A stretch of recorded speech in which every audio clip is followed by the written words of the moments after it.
श्री कन्या प्राथमिक विद्यालय कालावड़ सेमिस्टर बीजू पाठ 10मो महात्माना मार्ग पर 2 बराबर। आपणे आगळा लेक्चर में जोयुं महात्माना मार्ग पर 1 बराबर। एवी ज रीते आ बीजो पाठ छे महात्माना मार्ग पर 2 बराबर। आपणे जोईए पाठ में शुं कहेवा मांगे छे। सविनय कानून भंगनी चळवळ 1930 बराबर। आपणे आगळना पाठ में जोयुं छे जेथी करीने दरेकने ख्याल ज छे। पूर्ण स्वराज्य एम मळवानुं न हतुं, आ माटे लोकोए छे ए लड़ाईमां उतरवुं पड़शे। अमदावादमां मळेली कोंग्रेसनी कारोबारी समितिए छे ए पूर्ण स्वराज्यनी प्राप्ति माटे सविनय कानून भंगनी चळवळ छे ए करवानो अधिकार गांधीजीने आप्यो। आ लड़तमां सरकारना अयोग्य कायदानो छे ए विनयपूर्वक छे ए शुं करवानुं हतुं तो के भंग करवानो हतो। जो शुं कहे छे के गांधीजी छे एने कोनी सामे लड़वानुं हतुं के जे अंग्रेजोना जे बधा कायदा कानूनो ने जे बधुं हतुं एनी सामे छे दरेक लोको भेगा थई अने शुं करवानुं हतुं तो के एनो विरोध करवानो हतो। ई जेनो कायदो बनावेलो हतो एने भंग करवानो हतो बराबर। माटे आवे छे दांडी कूच 1930 बराबर। आपणे जोईए के ईस्वीसन 1930 में गांधीजीए जाहेर कर्युं के मीठानो कायदो तोड़वा माटे ते यात्रा काढशे बराबर। एवुं गांधीजीए छे दरेक लोकोने कीधुं के आपणे जे मीठानो कायदो हतो एने तोड़वा माटे थई अने दरेक लोको छे एमां जोड़ाशे अने यात्रा काढशे। आ समय मीठाना उत्पादन अने वेचाण पर सरकारनो शुं हतो तो के एकाधिकार एटले के सरकार एटले अंग्रेज सरकार हती एनो एकनो शुं हतो तो के एकनो ज अधिकार हतो। महात्मा गांधी अने अन्य राष्ट्रवादीओनुं मानवुं हतुं के मीठा पर वेरो लेवो ए शुं छे तो के पाप छे, कारण के आपणा भोजननो जरूरी भाग आपणे एने गणावीए छीए बराबर। आपणने खबर ज छे के जो शाकमां मीठुं ना होय तो आपणने भावतुं नथी बराबर। एवी ज रीते के मीठा वगर छे ई चाले नहीं। एटले गांधीजीए मीठानो अन्याय कायदो तोड़वा माटे अमदावादमां छे ए साबरमती आश्रमथी लई पोताना 78 साथीओ साथे 12 मार्च 1930 ना दिवसे सवारे दांडी कूचनी शरूआत करी। कूचना मार्ग परना गामोमां सभाओ थती गांधीजी छे ए लोकोने मीठाना कायदानो सविनय भंग छे ई आखे आखो समजावी अने नवी रीते स्वराज्यनी लड़त अने सत्याग्रहनुं महत्व छे ए समजावता हता। 5 एप्रिल 1930 ना दिवसे तेओ दांडी पहोंची गया। बीजे दिवसे सवारे 6 एप्रिल ना दिवसे रोज एम के दरिया किनारे छे ए विखेरायेलुं जे मीठुं छे ई त्यां एकत्र हतुं बराबर। एटले मीठुं छे ई एकठुं करी अने मुठ्ठी भरी अने मीठुं लई अने कायदानो छे ई एमणे पोते भंग करेलो हतो। आ आंदोलनमां छे ए खेडूतो आदिवासीओ स्त्रीओ छे ए मोटी संख्यामां भाग लीधो हतो। सरकारे शांतिपूर्ण सत्याग्रहीओ पर दमननो कोळो वींझवा मांड्यो। हजारों सत्याग्रहीओनी धरपकड़ छे ए शुं हती तो के करवामां आवी हती। जो बाजुना चित्रमां तमने देखाय छे के मीठाना कायदानो भंग छे गांधीजी कई रीते करे छे जे तमे जोई शको छो। त्यार पछी आपणे आगळ जोई गोळमेजी परिषद शुं कहे छे के भारतने केवा प्रकारनुं बंधारण आपवुं तथा सुधाराओ करवा तेनी चर्चा माटे छे ए ब्रिटिश सरकारे छे ए शुं बोलावी तो के गोळमेजी परिषद बोलावी। पहली गोळमेजी परिषद छे क्यां मळी हती तो के लंडन मां मळी हती। तेमां कोंग्रेसनी छे ए शुं हती तो के गैरहाजरीना लीधे छे ते शुं थयुं तो के निष्फळ गई हती। 1931 માં લંડનમાં બીજી ગોળમેજી પરિષદ છે એ બોલાવવામાં આવી કે જેમાં કોંગ્રેસના એકમાત્ર પ્રતિનિધિ તરીકે છે કોની હાજરી હતી તો કે ખાલી એક ગાંધીજીની જ છે એમાં હાજરી હતી। જુદી જુદી કોમના પ્રતિનિધિઓએ છે એ શું કર્યું તો કે બંધારણના ઘડતરની છે એ ચર્ચા વખતે પોતાની કોમ માટે અલગ જ શું આપવાનું તો કે મતદાર મંડળની માંગણી કરી। આથી ગાંધીજી છે એ નિરાશ થયા, કારણ કે તેનાથી તો એમ કે ભારતના અનેક વિસ્તારો છે બરાબર, એમ કે અલગ અલગ વિભાગોમાં છે શું થતું હતું તો કે વેચાઈ જશે, એટલે કે અનેક નાના નાના જે બધા ટુકડાઓ છે એમાં વેચાઈ જતું હતું. જુદી જુદી કોમના પ્રતિનિધિઓ વચ્ચે સમાધાન ન થવાથી પણ શું થયું તો કે એની જે આખી જે આ પરિષદ હતી એ શું થયું તો કે નિષ્ફળ ગઈ હતી. ત્યાર પછી આવે છે 1935 નો હિન્દ સરકારનો કાયદો. બરાબર, આપણે જોઈ કે 1935 ના હિન્દ સરકારના કાયદા દ્વારા હિન્દમાં છે એ બંધારણીય સુધારાઓનો છે એ બીજો તબક્કો શરૂ થયો. હિન્દની રાષ્ટ્રીય અપેક્ષાઓ કરતા તે ઘણો જ ઓછો હતો. ડોક્ટર રાજેન્દ્ર પ્રસાદના મતે 1935 ના કહેવાતા સમવાય તંત્રમાં, બરાબર, એટલે કે સમવાય તંત્ર એટલે કે આખું ઘડવામાં આવ્યું હતું તો કે ધારામાં સાચું પ્રાંતિક એટલે કે સ્વરાજ્ય એટલે કે પ્રજાને જેમ કે શું આપવાનું અને એના બીજા કોઈ પણ એમ કે પ્રધાનો હોય તો એને આપવાનું નહીં, પરંતુ ગવર્નરોએ છે એ આપ્યું હતું. આ કાયદા અન્વયે ચૂંટણીઓ થઈ. ગાંધીજીએ સૂચવ્યું કે 1935 ના બંધારણ પ્રમાણે આપેલી ખાસ સત્તાઓ અને હકો છે એ ગવર્નરો વાપરે નહીં. બરાબર, એવું સૂચન કરવામાં આવ્યું હતું કે પ્રધાનમંડળની સલાહ, બરાબર, એટલે કે આખું પ્રધાનમંડળ છે એ બનાવવામાં આવ્યું હતું તો કે સલાહ મુજબ જ એમ કે દરેક લોકોએ વર્તવાનું અને તેઓ બાહેંધરી આપે તો કોંગ્રેસ છે એ પ્રધાનમંડળની રચના કરશે.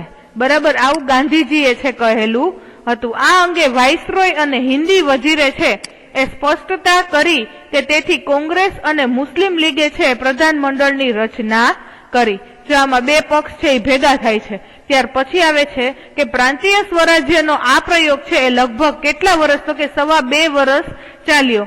1939 માં બીજું વિશ્વયુદ્ધ શરૂ થયું ત્યારે હિન્દને પૂછ્યા વગર જ બ્રિટિશ સરકારે છે આ યુદ્ધમાં હિન્દને જોડી દીધેલું હતું. તેના પરિણામે છે એ વિરોધમાં પ્રધાનમંડળો છે, બરાબર, એટલે કે જે આખું જે એના બધા પ્રધાનો જે બનાવેલા હતા એમાંથી દરેક પ્રધાનોએ છે શું આપી દીધું તો કે દરેક લોકોએ છે એ રાજીનામા આપી દીધેલા હતા. ત્યાર પછી છે કે પાકિસ્તાનની માંગણી 1940. મોહમ્મદ ઇકબાલ અને ચૌધરી રહેમત અલી જેવા મુસ્લિમ નેતાઓ પ્રચાર કરતા હતા. હિન્દુ અને મુસલમાન લોકો તો કે દરેક લોકો છે એટલે કે બંનેના છે એ બે અલગ પ્રકારની રાષ્ટ્રીયતા ધરાવે છે. બરાબર, માટે તેઓને છે એ શું કરવાનું તો કે બે અલગ રાજ્યોમાં છે એને વહેંચવામાં આવે. તો કે માર્ચ 1940 માં એટલે કે લાહોરમાં છે એ મળેલ મુસ્લિમ લીગના અધિવેશનમાં મુસલમાનો હતા એની બહુમતી ધરાવતા જે બધા પ્રદેશો હતા તો કે એમાં સ્વતંત્ર રાષ્ટ્ર પાકિસ્તાનની માંગણીનો છે ઠરાવ મીન્સ એના કાયદા છે, એના નિયમો છે એ પસાર કરવામાં આવ્યા અને ત્યારબાદ લીગે છે એ પાકિસ્તાનની રચનાને છે એ શું બનાવી નાખ્યું તો કે પોતાનું મુખ્ય ધ્યેય છે એ બનાવી લીધું કે આપણે ગમે તેમ કરીને શું જોઈએ તો કે પાકિસ્તાન છે એની અલગથી છે એ માંગણી જોઈએ. બરાબર, તમે જો બાજુના ચિત્રમાં જોઈ શકો છો કે મૌલાના આઝાદ અને ગાંધીજી છે એ સેવાગ્રામમાં હતા. બરાબર, કે મૌલાના આઝાદનો જન્મ છે મક્કામાં થયો હતો અને ઘણી બધી ભાષાઓના જાણકાર અને આઝાદ ઇસ્લામના વિદ્વાન અને બધા ધર્મોની એકતાના ઈ પોતે શું હતા તો કે હિમાયતી હતા. ગાંધીવાદી આંદોલનમાં હંમેશા પોતે કેવા રહ્યા હતા, સક્રિય રહ્યા હતા. ત્યાર પછી આવે છે કે વ્યક્તિગત સત્યાગ્રહ. બીજું વિશ્વયુદ્ધ ચાલતું હતું તેથી સરકારે વધારે મૂંઝવણમાં ન મુકાવું. બરાબર, કે ગાંધીજીએ સામૂહિક સત્યાગ્રહના બદલે છે એ કેવો તો કે વ્યક્તિગત સત્યાગ્રહનો પ્રારંભ કર્યો. વ્યક્તિગત સત્યાગ્રહ તરીકે ગાંધીજીએ છે કોની પસંદગી કરી હતી? વિનોબા ભાવેની, જે તમે આ પોસ્ટર ઉપરથી જોઈ શકો છો. 1940 ના રોજ વર્ધા નજીક છે એ પવનાર ગામે છે વિનોબાએ છે શું કર્યું તો કે યુદ્ધ વિરોધી ભાષણો આપી અને સત્યાગ્રહની છે એ શરૂઆત કરી અને 5મા દિવસે સરકાર દ્વારા છે તેમની શું કરવામાં આવી તો કે ધરપકડ કરી અને તેમને 3 માસની છે એ સજા કરવામાં આવી. કોને તો કે વિનોબા ભાવેને છે એ કરવામાં આવેલી હતી. ત્યાર પછી આપણે જોઈએ, બરાબર, જ્યાં ક્રિપ્સ મિશન આપેલું છે કે હિન્દને મનાવી લેવા બ્રિટિશના વડાપ્રધાન છે એ ચર્ચિલે સર સ્ટ્રેફર્ડ ક્રિપ્સને છે એ નવી દરખાસ્તો સાથે હિન્દ મોકલ્યો. ક્રિપ્સ મિશનની ભલામણોમાં હિન્દને વહેલું સ્વશાસન આપવાની અને નવા હિન્દી સંઘની રચના કરવાની છે એ હતી, પરંતુ હિન્દને સ્વાયત્તતા ક્યારે આપવામાં આવશે તેની કોઈ વાતનો છે એ એનામાં એમ કે ઉલ્લેખ ન હતો. વળી અલગ જ એમ કે પાકિસ્તાનની વાતને પણ આ ભલામણો છે એ શું કરતી હતી તો કે પોષતી હતી. આથી કોંગ્રેસે તેનો સ્પષ્ટ વિરોધ કર્યો. પરિણામે ચર્ચિલે આ દરખાસ્તને છે શું કર્યું તો કે પાછી ખેંચી લીધેલી હતી. જો શું કહે છે આપણે બાજુમાં જોઈએ કે વિનોબા ભાવે જે હતા બરાબર, તો કે પહેલેથી જ કયું કાર્ય કરતા હતા તો કે ગાંધીવાદીના જે રચનાત્મક કાર્ય છે એ કરતા હતા અને સત્યાગ્રહી તરીકેના ઉચ્ચ ધોરણો માટે ગાંધીજીને છે એ તેમનામાં છે કેવી હતી કે શ્રદ્ધા હતી કે ગમે તેમ કરી અને એનું કામ છે એ બહાર પાડી દેશે. બરાબર. ત્યાર પછી આવે છે હિન્દ છોડો આંદોલન 1942. બીજા વિશ્વયુદ્ધ પછી મહાત્મા ગાંધીજીએ અંગ્રેજો વિરુદ્ધ આંદોલનનો એક નવો અધ્યાય છે એ શરૂ કર્યો. તેમણે અંગ્રેજોને ચેતવણી આપી કે તાત્કાલિક છે શું કરી દે તો કે ભારત છોડી દે. ગાંધીજીએ ભારતીય જનતાને આદેશ કર્યો કે તેઓ કરેંગે યા મરેંગેના સિદ્ધાંતો પર અંગ્રેજો વિરુદ્ધ છે એ અહિંસાથી સંઘર્ષ કરે અને મુંબઈમાં મળેલી કોંગ્રેસની મહાસમિતિની બેઠકમાં એટલે કે 8મી ઓગસ્ટ 1942ની રાત્રે હિન્દ છોડો નામની ઓળખાતો એક ઐતિહાસિક ઠરાવ એટલે કે એનો કાયદા એના જે નિયમો છે એ શું કર્યું તો કે પસાર કરવામાં આવ્યો. ગાંધીજી અને અન્ય નેતાઓની તરત જ 9મી ઓગસ્ટે સવારે બરાબર 9મી ઓગસ્ટના રોજ ધરપકડ કરવામાં આવી કે જેનાથી લડત વધારે છે કેવી બની ગઈ તો કે ઉગ્ર અને વ્યાપક બની ગઈ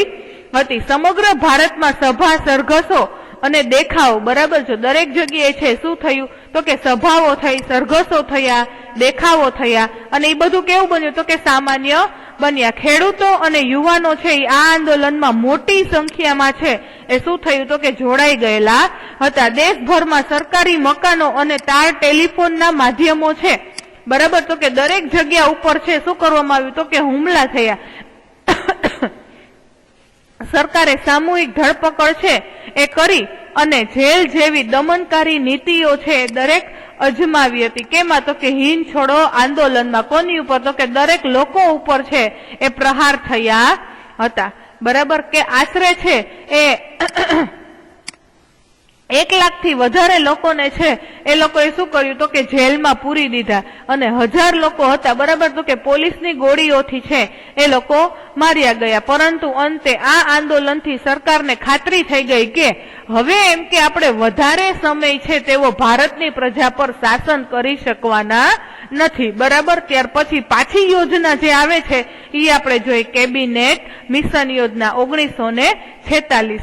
બ્રિટનના નવા વરાયેલા વડાપ્રધાન મિસ્ટર એટલીએ હિન્દને સંપૂર્ણ સ્વશાસન આપવાની છે એ જાહેરાત કરી હતી કે હવે એમ કે ભારત દેશ તમારો છે અને તમારા દેશમાં તમારું જ શાસન ચાલશે. તેના અનુસંધાને છે એ બ્રિટિશ પ્રધાનમંડળની છે એ 3 આગેવાનો છે બરાબર એનું પ્રતિનિધિ મંડળ છે એ ક્યાં આવી ગયું તો કે ભારત આવ્યું હતું. તેમણે રજૂ કરેલ યોજનાઓ કેબિનેટ મિશનમાં એમ કે એનું આખું આયોજન છે એ કરવામાં આવ્યું હતું. તેમણે હિન્દના અગ્રીમ હરોળના એટલે કે આગળ પડતા જે દરેક નેતાઓ હતા એની સાથે બેઠકો યોજી અને છે એ બધી જાતની દરખાસ્તો છે બરાબર એ લોકોએ રજૂ કરેલી હતી કે અખિલ હિન્દ છે એમાં સમવાય તંત્રની છે સ્થાપના થવી જોઈએ. બરાબર. સમગ્ર હિન્દના જે દરેક પ્રાંતો છે એમાં કુલ 3 જૂથોમાં છે એ વહેંચવામાં આવે. હિન્દને પોતાનું નવું અને મૌલિક બંધારણ ઘડવાની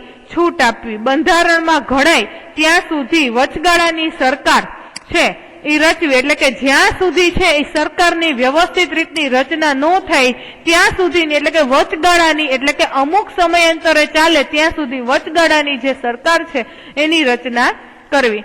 આ પછી યોજાયેલ ચૂંટણીઓમાં કોંગ્રેસે સારો દેખાવ કરી અને જવાહરલાલ નહેરુ છે એની આગેવાનીમાં વચગાળાની સરકાર રચી. પોતાના પક્ષને મળેલા નબળા પ્રતિસાદથી અકળાઈને મુસ્લિમ લીગે છે એ સીધા પગલા દિન એટલે કે 16 ઓગસ્ટ 1946 છે બરાબર, એટલે કે સીધા પગલા દિન એ દિવસની લોકોએ ઉજવણી કરી. તેના કારણે છે દેશભરમાં છે એ શું ફેલાઈ ગયું તો કે કોમી તંગદિલી છે ફેલાઈ ગઈ. ઠેર ઠેર છે એ શું થયા તો કે કોમી હુલ્લડો થયા, ફાટી નીકળ્યા. જો કે અલગ રીતે એમ કે પાકિસ્તાનની રચના સુધી મુસ્લિમ લીગે છે એ નાના મોટા વિદ્રોહ તો છે એ લોકોએ છેક સુધી કરેલા હતા કે અમને અમારો પ્રાંત છે એ તમે પહેલેથી જેમ કે અલગ આપી દો. કે સરકારમાં પણ સ્થાન પોતાને જાળવી રાખવું હતું. કોને તો કે જે મુસલમાન લોકો હતા એને. વડાપ્રધાન એટલીની હિન્દ છોડોની જાહેરાત છે એ ફેબ્રુઆરી 1947 બરાબર આપણે જોઈએ કે નવી વચગાળાની સરકારમાં લીગે જે વલણ અપનાવ્યું તેનાથી કોમી એખલાસ જોખમાયું. બરાબર, કે જ્યાં શાંતિ હતી ત્યાં શું થયું તો કે કોમી રમખાણો છે એ ફાટી નીકળ્યા. આવા કટોકટીના સમયે છે એ બ્રિટિશ વડાપ્રધાન એટલીએ 20 ફેબ્રુઆરી 1947 ના રોજ બ્રિટિશ શાસન એટલે કે પાર્લામેન્ટમાં જાહેરાત કરી કે બ્રિટિશ સરકારનો મોડામાં મોડું છે એ ક્યાં સુધી તો કે જૂન 1948 સુધીમાં જવાબદાર હિન્દીઓના હાથમાં છે એ શું આપી દેવાનું તો કે સમગ્ર રાજ્ય વહીવટ સોંપી અને ભારત છોડી અને આપણે ત્યાંથી ચાલ્યા જવાનો એમ કે આપણો ઈરાદો છે. આ જાહેરાતના લીધે મહાત્મા ગાંધી સહિતના લગભગ તમામ હિન્દી નેતાઓ અને લોકોનો જે ઉત્સાહ હતો એ ધીમે ધીમે કેવો થયો તો કે વધવા લાગ્યો. ગાંધીજીએ તો આ જાહેરાતને બ્રિટિશરો હતા બરાબર તો કે એનું સૌથી ઉમદા એનું જે કાર્ય છે એ કહી અને એમ કે આવકારી લીધેલી હતી. બરાબર, અહીં આપણો આ પાઠ છે એ પૂર્ણ થાય છે. આપણે જોઈ લઈ સ્વાધ્યાયના પ્રશ્ન. બરાબર, આખું સ્વાધ્યાય છે જે તમે જોઈ શકો છો તમારી ટેક્સ્ટ બુકમાં છે એ સરસ રીતના છે સારા અક્ષરે લખી લેજો સમાજના ચોપડામાં.